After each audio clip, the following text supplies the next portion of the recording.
வணக்கம் நண்பர்களே, வேல் இருக்க பைமே சேனலை பார்த்து கொண்டு இருக்கக்கூடிய நண்பர்கள் அனைவருக்குமே பார்த்தீங்கன்னா முருகனின் அருளால் உங்களுடைய பிரார்த்தனை வேண்டுதல் எதுவாக இருந்தாலும் நிறைவேறட்டுங்க. இனி வருகின்ற நாட்கள் அனைத்தும் நல்ல நாளாக மாறட்டும். இன்னைக்கு நம்முடைய பதிவில் யாரை பற்றி பார்க்க போகிறோன்னா, வாழும்போதே முருகனுடைய படை வீட்டுக்கு அருகில் இருக்கக்கூடிய கணக்கன்பட்டி ஊரில் வாழ்ந்து மறைந்த சித்தரான கணக்கன்பட்டி சித்தருடைய அருள் வாக்கின்படி அடுத்து வருகின்ற 15 நாட்களும் கடகம் ராசியை சேர்ந்த நண்பர்களுக்கு பார்த்தீங்கன்னா கிரக நிலையால் ஏற்படக்கூடிய மாற்றங்கள் என்ன மாதிரியான விஷயங்களை நீங்கள் எச்சரிக்கையாக இருக்கணும் தெரிந்து கொள்ள இந்த ஒரு பதிவை கடைசி வரைக்கும் ஸ்கிப் பண்ணாமல் பாருங்கள்.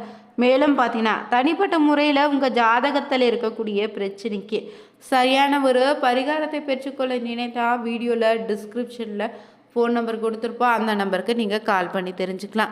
வாங்க நண்பர்களே, வீடியோக்குள்ளே போகலாம்.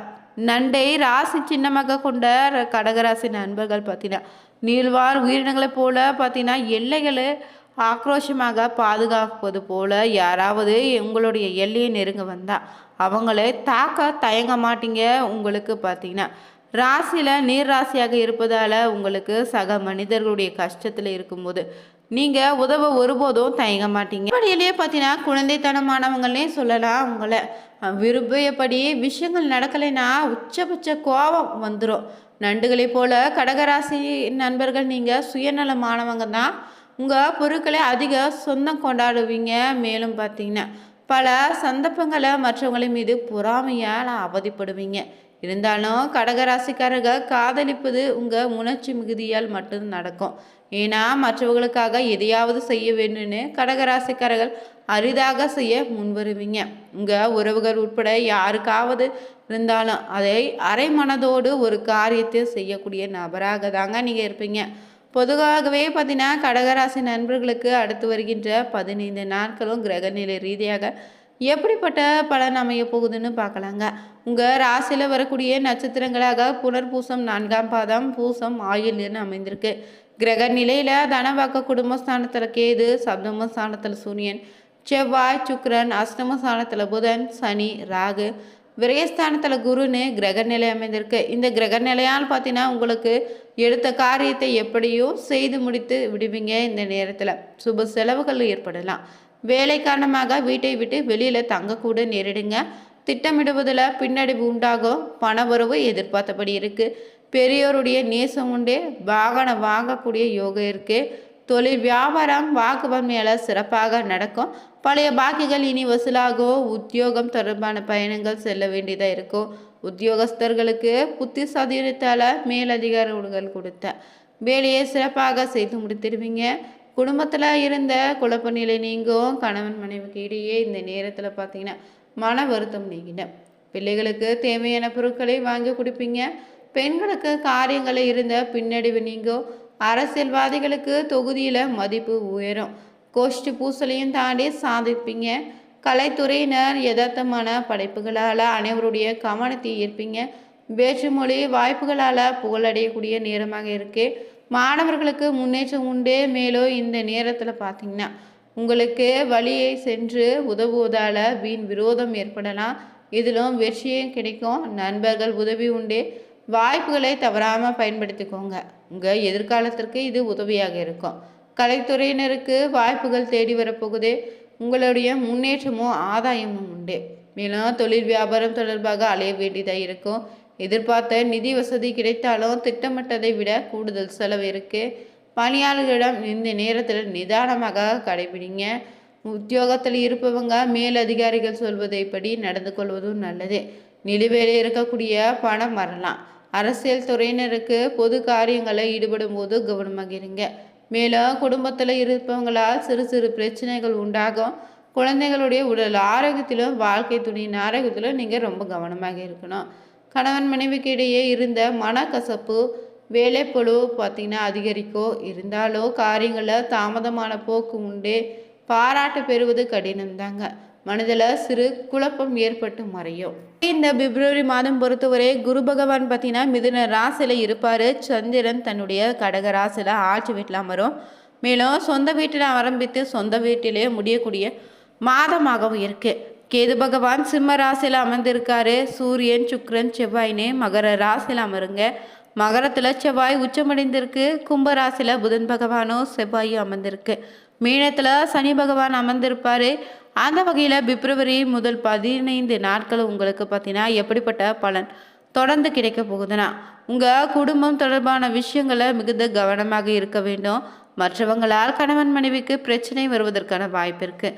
மன தாங்கல்கள் கஷ்டங்கள் எல்லாம் சூழல் உள்ளது. யோக பலன்கள் அதிக அளவில் கிடைக்க காலகட்டமாக இருக்கு. இழுபறியாக இருந்த நிலைமைகளை இனி படிப்படியாக மாறும். மேலும் பிள்ளைகள் விஷயத்தில் அனுகூலமான பலன் உண்டு. பிள்ளைகளுடைய படிப்பு, தொழில், உத்தியோகம், வியாபாரத்தில் சிக்கல்கள்னு பரிபூர்ணமாக இனி நிவர்த்தியாகும். வயிறு அஜீரண கோளாறு தொடர்பான விஷயங்களை ரொம்ப கவனமாக இருங்க. வயிறு பிரச்சனையால் தேவையில்லாத மனக்குழப்பத்தையும் மன வருத்தத்தையும் நீங்கள் சந்திக்க வேண்டியதாக இருக்கும். அதே போல் பயணங்களின் போது ஆண்களாக இருந்தால் பெண்கள் விஷயத்திலும், பெண்களாக இருந்தால் உங்கள் விஷயத்திலும் இந்த நேரத்தில் கவனமாக இருங்க. மேலும் திடீர் அதிர்ஷ்ட யோக பலத்தை பெற்றுத்தருங்க. புதிய பொறுப்புகள் வரக்கூடிய யோகம் இருக்குது. எல்லா விஷயங்களும் இழுபறியாகவே இருக்கும். எடுத்த காரியங்களை தடை தாமதம் ஏற்படலாம். பார்த்தீங்கன்னா வருத்தப்படாதீங்க. 14ஆம் தேதி வரை எல்லா விஷயங்களிலும் தடைகளை சந்திப்பீங்க. நீங்கள் நினைத்தது நடக்காமல் போகக்கூடிய சூழலும் இருக்குது. வண்டி வாகனங்களில் வித்தைகளை செய்யாமல் இருப்பதும் நல்லது. தொற்று நோய் பாதிப்புகளால் பாதிக்கப்படக்கூடிய சூழலும் இருக்கு. இந்த நேரத்தில் உங்களுக்கு வேலையில் புதிய சவால்களை ஏற்றுக்கொள்வது உங்கள் வாழ்க்கைக்கு நன்மையை அளிக்கும். சில உடல்நலம் தொடர்பான பிரச்சனைகளும் அதிகரிக்கலாம். வேலையில் பார்த்தீங்கன்னா பொறுப்புகளும் அதிகரிக்குங்க. உங்கள் மனநிலை நாள் முழுவதும் நன்றாக இருக்கும். உங்கள் நிதி நிலைமை நன்றாக இருக்க போகுது. உறவில் நேர்மையும் நிதானத்தையும் பராமரித்தா நல்ல பலன்களை தருங்க. நிதிநிலை வலுவாக இருக்குது. அதை புத்திசாலித்தனமாக செலவிடுவது ரொம்ப அவசியம். காதல் உறவுகளில் பொறுமையும் புரிதல் அவசியம். நிதி விஷயங்களை விவேகம் தேவை. மேலும் வங்கி மற்றும் தகவல் தொழில்நுட்ப துறைகளில் இருந்தீங்கன்னா வெளிநாடு தொடர்பான புதிய வாய்ப்புகளும் தேடி வரும். வணிகர்களுக்கோ புதிய வாய்ப்புகள் கிடைக்கும். இது உங்கள் மன அழுத்தத்தை ஏற்படுத்தலாம். விமர்சனத்தை முன்னேற்றத்திற்கான ஒரு வழிமுறையாக இந்த நேரத்தில் எடுத்துக்கொள்வது நல்லது. உங்களுடைய நிதி நிலைமை திருப்தியற்றதாக இருக்குது. எந்தவித பெரிய நிதி முடிவுகளையும் தவிர்த்திடுங்க. சிலர் பணம் இல்லைன்னா சொத்து தொடர்பான குடும்பத்திற்குள்ள தகராறு சந்திக்க வேண்டியதாக இருக்கும். நீங்கள் அலுவலக அரசியலுக்கு பலியாகக்கூடிய வாய்ப்பு இருக்குதுங்க. ரொம்ப எச்சரிக்கையாக இருங்க. வணிகர்கள் புதிய கருத்துக்களை எளிதாக அறிமுகப்படுத்துவாங்க. அதே போல் கடகராசி நண்பர்களுக்கு பார்த்திங்கன்னா மூத்த குடும்ப உறுப்பினர் இல்லைன்னா உடன் பிறந்தவர்களுக்கு மருத்துவ சிகிச்சைக்காக நீங்கள் நிதி உதவி வழங்க வேண்டியதாக இருக்கும். நாளினுடைய பிற்பகுதியில் பார்த்தீங்கன்னா நிலம் இல்லைனா வீடு வாங்குவதற்கான விற்பதற்கான உகந்த நாளாக அமைந்திருக்கு.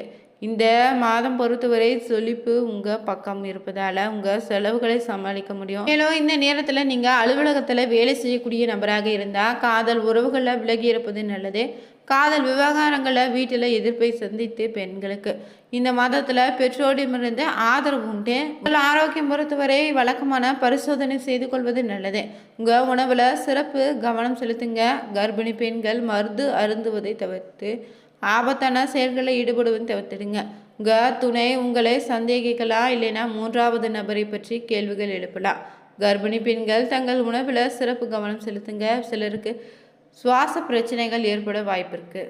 தொடர்ந்து பார்த்தீங்கன்னா கடகராசி நண்பர்கள் செய்ய வேண்டிய ஒரு பரிகார முறை என்னென்னு தெரிஞ்சுக்கலாங்க. உங்களுடைய ராசினுடைய நவகிரக நாயகனாக சந்திர பகவான் இருப்பதால் சிவபெருமானை திங்கக்கிழமையில் வழிபடுவது சிறப்பான பலன் உண்டு. சிவனுக்கு பாலாபிஷேகம் செய்து வழிபட்டால் உங்களுக்கு இருக்கக்கூடிய கிரக தோஷங்கள் கர்ம தோஷங்கள் அனைந்து விலகும். பௌர்ணமி தினங்களில் முன்னிரவு நேரத்தில் வானிலை தோன்றும் பூரண சந்திரனுடைய உருவத்தை தரிசிப்பதும் பார்த்திங்கன்னா சிறப்பான பலனை தருங்க. மேலும் சந்திர பகவான் மனிதனின் தாயாருக்கு காரகனாக இருக்கிறாரு. எனவே கடகராசினர் தினந்தோறும் தங்கள் தாயாரை வணங்கி அவங்களுடைய ஆசைகளை பெற்று செல்வது உங்களுக்கு பல நன்மைகளை உண்டாக்கும். அதே போல் மாதம் ஒரு முறை கோயில்கள் இல்லைன்னா துறவிகளுக்கு ஏழைகளுக்கும் அரிசி தானம் அளித்தா உங்களுக்கு ஏற்படக்கூடிய எத்தகைய துர்திருஷ்டத்தையும் போக்கிடுங்க. இது சிறந்த ஒரு பரிகாரமாக இருக்கும். அதே போல் கோடை காலங்களில் பார்த்திங்கன்னா தாகம் தீர்க்க தண்ணீர் பந்தலோ விலங்குகளுடைய தாகம் தீர்க்க தண்ணீர் தொட்டியும் அமைத்து தருவது சிறப்பான பலனை ஏற்படுத்தி தருங்க. இந்த பதிவில் பார்த்திங்கன்னா கடகராசி நண்பர்களுக்கு கணக்கன்பட்டி சித்தருடைய அருள்வாக்கின்படி அடுத்து 15 நாட்களோ எப்படிப்பட்ட பலன் அமைய போகுதுன்னு தெரிஞ்சுக்கொண்டோம். மேலும் நீங்கள் புதியவராக இருந்தீங்கன்னா வேலை இருக்க பைமை சேனலை சப்ஸ்கிரைப் பண்ணிவிட்டு கூடவே இருக்க பெல் பட்டனை கிளிக் பண்ணிக்கோங்க. லைக் பண்ணுங்கள், ஷேர் பண்ணுங்கள், கமெண்ட் பண்ணுங்கள். Thank you viewers.